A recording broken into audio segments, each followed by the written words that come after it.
On serait aveugle qu'on verrait quand même le jeu cynique de ce papy gâteux qui dit à qui veut l'entendre qu'il est le nouveau maître du monde libre, mais qui, dans le même temps, sans aucun effort pour le cacher, regrette ces temps aujourd'hui révolus où la richesse de ses ancêtres s'évaluait en nombre d'hommes enchaînés, présents dans leurs champs de coton ou de canne à sucre. Alors ce corbeau malfamé voltige ici et là à la recherche de quelques renards qui lui serviraient des « Oh, qu'il est grand, qu'il est beau !» en échange de quelques miettes de réduction de droits de douane.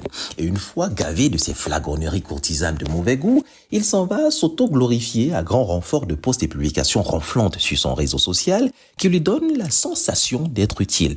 Oui, sensation seulement, car désormais, on peut le dire sans crainte de se tromper, ce sexagénaire orange est plus nuisible qu'autre chose.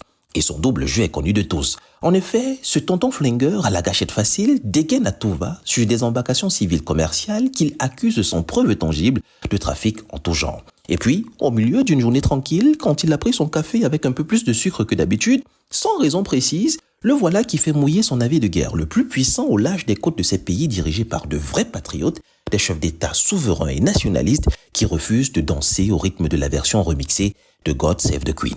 À son agenda s'ajoute aussi la livraison d'armes à des États génocidaires ou à des individus qui ont pour métier de s'aimer le chaos à droite et à gauche dans le monde, et plus récemment, la menace d'envahir un pays indépendant sous un fallacieux prétexte. Cela dit, dans ce western, la partie que je préfère le plus, c'est quand ce cowboy, dans ses petits égarements, égratigne par mégarde l'une de ses bêtes noires ou un des amis de celle-ci.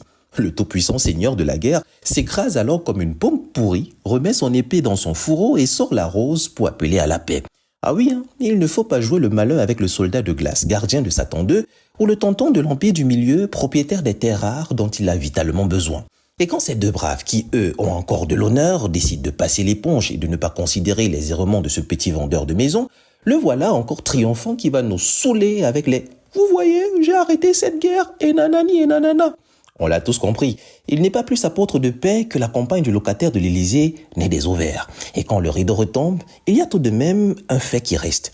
Nous vivons dans un monde où la paix est un luxe réservé uniquement aux puissants. Car faut-il le rappeler, si vis pacem, parabellum. Qui veut la paix? Je vous laisse finir. À demain.